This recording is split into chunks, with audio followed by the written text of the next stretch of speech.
Good morning students, it's miracle polytechnic Adarsh Nagar. Percentage assignment start करते हैं। जैसे कि आपको पहले भी बोला गया है कि इसकी पीडीएफ जैसे ही आपको पहले मिलती है वीडियो से पहले, तो उसके सारे क्वेश्चंस आप अपने रजिस्टर में उतार लिया करो ताकि आपको यहाँ पे समझने में आसानी हो। Question number first, the salary of a worker first increase by 10%। किसी वर्कर की सैलरी पहले 10% बढ़ा दी गई, इधर after it was reduce by 10%, और उसके बाद उसकी तनख्वाह में से 10% कम कर दिया गया। What is the change in his salary, तो उसकी सैलरी में क्या चेंज आएगा। देखो, जिस स्टूडेंट ने कर लिया वो रिवाइज करेंगे बार बार क्वेश्चंस का, और जिन्होंने नहीं किया, जो न्यू स्टूडेंट्स है वो इनको 3-4 बार करेंगे, क्योंकि जब तक आप 4 से 5 बार प्रैक्टिस नहीं करोगे तब तक आपकी स्पीड मेंटेन नहीं होगी। अब मोस्टली बच्चे देखते हैं कि 10% बढ़ाया, 10% माइनस किया तो सैलरी में चेंज आएगा 0%, पर ये आंसर गलत हो जाता है आपका 0%। अगर कभी भी सेम टर्म इंक्रीज हो रही है और सेम टर्म डिक्रीज हो रही है तो उसका आपका क्या फॉर्मूला होता है, 10 × 10 अपन में 100, 2 0 से 2 0 हुए 1%, और सदा डिक्रीज होता है, सदा लॉस होता है। ठीक है, तो इसका आंसर होगा 1%। अब ये कैसे होगा इसका आंसर 1%? देखो, एक क्वेश्चन के ना कई तरीके होते हैं सोल्व करने के, मैं आपको सारे तरीके बताऊंगा। देखो, अगर मेरे पास 100 रुपीज है या किसी की सैलरी 100 रुपीज है, पहले 10% बढ़ा दी गई तो कितनी हो गई, 110। फिर उसकी सैलरी 10% कम करी तो 110 का 10% आपको होता है 11। तो इसमें से जब आप 11 माइनस करोगे तो आपका आएगा 99। अब 100 से 99 कितना कम हो गया, 1%। लॉस हुआ तो आपका 1% आंसर आ गया। ठीक है, अब शायद क्लियर हो गया होगा आपको। क्वेश्चन नंबर 2, इस शॉपकीपर, अगर आपको थोड़ा कम दिख रहा है तो मैं आपको बोल बोल के बता रहा हूं, जैसे मैंने पहले बताया आपको, आप पीडीएफ में से क्वेश्चन उतार लिया करो। A shopkeeper marks the price of his good 12% higher than its original price। जितना उसका ओरिजिनल प्राइस था उससे वो 12% अधिक बताता है। क्या उसने मार्क कर दिया, 12% ज्यादा का उसने मार्क कर दिया अपने ओरिजिनल प्राइस से। And after that allows a discount of 12%, और उसके बाद वो 12% का डिस्काउंट देता है तो उसको प्रॉफिट होगा, लॉस होगा। अगर कभी भी सेम इंक्रीज और सेम डिक्रीज आ जाता है तो आपको बिल्कुल भी टाइम वेस्ट करने की जरूरत नहीं है। आपको इसकी बहुत अच्छी शॉर्ट ट्रिक्स बताई है कि 12 × 12 अपन 100 कर दो बस। तो 12 × 12 144, 2 0 है तो पॉइंट यहां आ जाएगा, तो 1.44 का लॉस हो जाएगा, स्कोर सदा लॉस होगा आपको। ठीक है, क्वेश्चन नंबर 3, देखो सेम है, आंसर आप खुद बताओ, मेरे बताने से पहले ही आप इसका आंसर बता दोगे 5 सेकंड के अंदर अंदर। If the population of A town is increase by 15%, किसी कस्बे की जनसंख्या को पहले साल इन द फर्स्ट ईयर 15% बढ़ा दिया गया, and thus decrease by 15% in the next year, और अगले साल 15% घटा दिया गया, तो कितने का चेंज आएगा? आप खुद ही बता सकते हो। सेम इंक्रीज सेम डिक्रीज में 15 × 15 अपॉन में 100, तो 15 को 15 से करोगे 2 to 5, और यहाँ 0 हो जाएगी, 0 यहाँ पॉइंट आ जाएगा, तो 2.25 लॉस ही होगा सदा, है ना। क्वेश्चन नंबर 4 पे आप,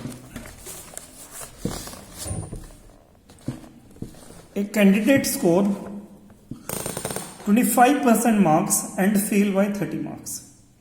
एक विद्यार्थी के 25% नंबर आए और वो 30 नंबर से फेल हो गया, और दूसरे कैंडिडेट के 50% आए और and get 20 marks more than the minimum required marks, और जो मिनिमम पासिंग मार्क्स थे उसके उससे 20 ज्यादा आ गए। तो find the maximum marks for the examination में मैक्सिमम मार्क्स कितने, देखो कितने में से मार्क्स आए बताना है। देखो, एक कैंडिडेट का है 25%, तो मैंने कहा एक्स के आ गए 25%, है ना, जितने भी नंबर थे उसके 25% आ गए। एंड फेल बाय 30 मार्क्स, इसकी मैं शॉर्ट ट्रिक्स भी बताऊंगा आपको इसके बाद। ठीक है, पहले इसको समझ लो। और वो 30 नंबर से फेल हो गया। अगर ये मेरे को पास कराना है तो मैं इसमें 30 नंबर दे दूंगा, मैंने अपनी तरफ से इसमें 30 नंबर ज्यादा दे दिए, पास हो गया। एंड अनदर कैंडिडेट क्या है 50% मार्क्स, तो दूसरे कैंडिडेट क्या है 50% मार्क्स टोटल मार्क्स के, और कह रहे मिनिमम पास से उसके कितने ज्यादा है 20 नंबर ज्यादा है। अगर मैं इसको भी खाली पास पे रखता हूं तो मैं इसमें से 20 कम कर देता हूं। ये फेल था तो इसमें मैंने 30 कर दिए, पास हो गया। इसके 20 नंबर ज्यादा थे तो इसके 20, तो इक्वेशन इक्वल हो गई आपकी, बस इक्वेशन इक्वल हो गई तो इक्वेशन को आप सोल्व कर दो। ये 30 20 इधर आएगा तो 50 हो जाएगा, 50x/100 और ये माइनस होगा 25x/100, तो 50x/100 में से 20x/100 में माइनस करूंगा तो 20x/100 ही बचेगा ना, तो 25 दूनी 50 और मैक्सिमम मार्क्स 200 आ गया, 200 नंबर आ गया। ठीक है, देखो तो मैंने कहा था मैं इसकी ट्रिक भी आपको बताऊंगा। अगर इस तरीके का कोई भी सवाल आपका एग्जाम में आ जाता है कि उसके इतने परसेंट आए और इतने नंबर से फेल होगा, तो आपने क्या करना है, मार्क्स में तो मार्क्स जोड़ दो। ये 30 मार्क्स है और 20 मार्क्स है, तो मार्क्स में मार्क्स जोड़ूंगा तो 30 × 20 सीधा 50 लिख देना, और परसेंट में से परसेंट घटा दो तो 50 में से 25 माइनस करोगे तो आप सीधा 25 लिख देना और इंटू में 100 कर दो, 50/25 × 100, तो आपका सीधा आंसर आ जाएगा 200 मार्क्स। ऐसे आपको एग्जाम में करना है। ठीक है, तो एग्जाम में अब आपको लिखने की जरूरत ही नहीं है, आपको पता है 30 और 20 50, 50 को 25 से मैं भाग करूंगा तो 2 और 2 × 100 200 आंसर आ जाएगा। ठीक है, question number 5, in measuring the side of a rectangle one side is taken 5% axis। कोई रेक्टेंगल है मेरा, आयत है कोई मेरा, हिंदी में भी दिया हुआ है नीचे, आप रीड कर सकते हो, वैसे हम ट्रांसलेट करके बता ही रहा हूं आपको। उसकी एक साइड को 5% बढ़ा दिया गया एंड अदर 4% इन डिफिसिट, और दूसरी को 4% कम कर दिया गया। तो find the error percent in area, तो उसके एरिया में क्या एरर आएगा, कितने की उसमें एरर आएगा बताना, वो कितने का चेंज आएगा उसके एरिया में। देखो इसका मैं एक और फॉर्मूला आपको देता हूं, एक तो मैंने आपको ये बता ही दिया था, वो मैंने अभी आपको बताया था सेम इंक्रीज और सेम डिक्रीज का, इसमें ये यूज नहीं होगा बिल्कुल भी, सेम इंक्रीज सेम डिक्रीज में। एक और मैं फॉर्मूला दूंगा आपको जिसमें आपका सेम इंक्रीज सेम डिक्रीज भी होगा और ये भी होगा। देखो मैं एक फॉर्मूला आपको बताता हूं, a + b + ab/100। ठीक है, अब ये कह रहा है कि 5% इन एक्सेस, 5% बढ़ा दीजिए, तो जो पहले ए वो आपका 5 आ गया, और कह रहा है दूसरी साइड जो दोबारा है वो 4% घटा दी गई, तो घटा दिया तो मैंने लिख दिया -4। अब ए की जगह 5 पुट करो, बी की जगह -4 पुट करो और अपना आंसर निकाल दो। देखो 5 - 4, 5 में से 4 जाएगा तो 1 आएगा, ए बी मतलब मल्टीप्लाई होगा, 5 को 4 से मल्टीप्लाई करोगे तो 5 के 20 माइनस का 20/100 सीधा आ जाएगा। और 100 एकम 100 में से 20 जाएंगे तो 80/100 और आपका आंसर आ जाएगा 4/5। ठीक है, अगर किसी स्टूडेंट को प्रॉब्लम है तो वो लिख लिख के कर ले आराम आराम से। शुरू में 5 बी की जगह -4, 5 बी की जगह -4, प्लस माइनस माइनस, अब ये मत लिखना 5 - 4, इतना तो बिल्कुल भी टाइम वेस्ट मत करना। प्लस माइनस 5 में से 1 और 5 4 जा 20 तो -20/100, तो वो आ गई ना आपकी इक्वेशन जो मैंने अभी पहले बताया था। तो ये जब मैंने बताया ना बार बार प्रैक्टिस करोगे ना तो आपको ये भी लिखने की जरूरत नहीं पड़ेगी, आप सीधा स्टेप में आओगे। 80/100 4/5, आप बस प्रैक्टिस है, बार बार प्रैक्टिस करने की समझ। ये नहीं ये असाइनमेंट मैंने एक बार कर लिया 2 बार कर लिया, अब तो मुझे आता है बहुत अच्छे से। अरे आता है तो बिना लिखे सोल्व करो ना, तब माना जाएगा आपको आता है। ऐसे थोड़ी ना सोल्व कर करके करोगे तो ऐसे नहीं माना जाएगा आपको। क्वेश्चन नंबर 6 पे आते हैं। इन मेजरिंग, अब देखो सेम है, रेक्टेंगल के एक साइड को 10% बढ़ा दिया गया और दूसरे को 4% घटा दिया गया, तो कितने का चेंज आएगा। अब वीडियो पॉज करो, क्वेश्चन को अपने आप करने की कोशिश करो। जैसे ही मैं कहूं ना वीडियो पॉज करो तो तुरंत वीडियो पॉज करने की कोशिश किया करो। देखो ए है 10 है ना, दूसरा क्या था आपका 4% डेफिसिट, तो बी आपका -4। तो कितने का चेंज आएगा? तो देखो अब फॉर्मूला आपका है a plus b plus a b upon 100। Formula लिखने की आपको जरूरत नहीं। अब आपको पता है 10 प्लस माइनस -4 करूंगा तो 6 ही आएगा, 10 - 4 और 10 4 सा 40, तो -40 अपॉन 100। अब आपको पता है 0 से 0 गई, 2 2 सा 4, 2 5 सा 10, 5 6 जा 30 में से 2 जाएगा तो 28/5 आंसर आ जाएगा। ये आंसर आ गया आपका। ठीक है, इतने का चेंज है 28/5 है।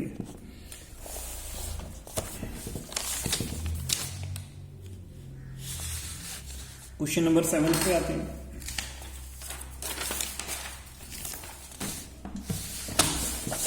When 60 is subtracted from 60% of a number, the result is 60.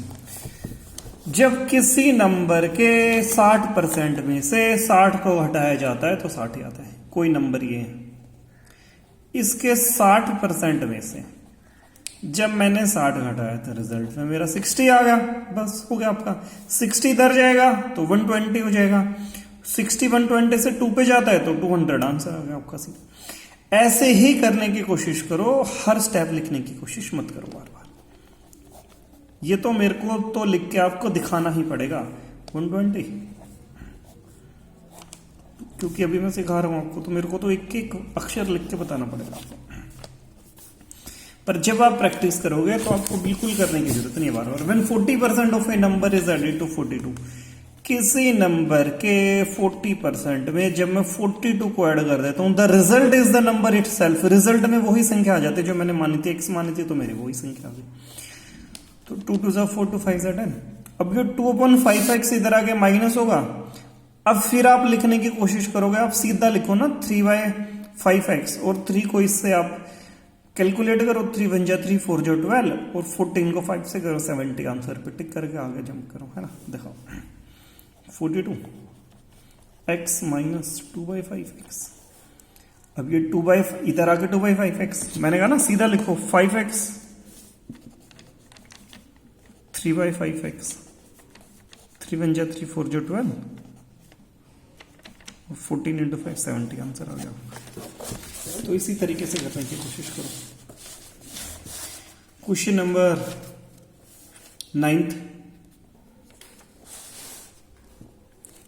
9th तो इसमें है ही नहीं। क्वेश्चन नंबर 10th, इफ वो नंबर की मिस्टेक हो रही है। If the length of a rectangle increase by 40% and breadth decrease by 50%।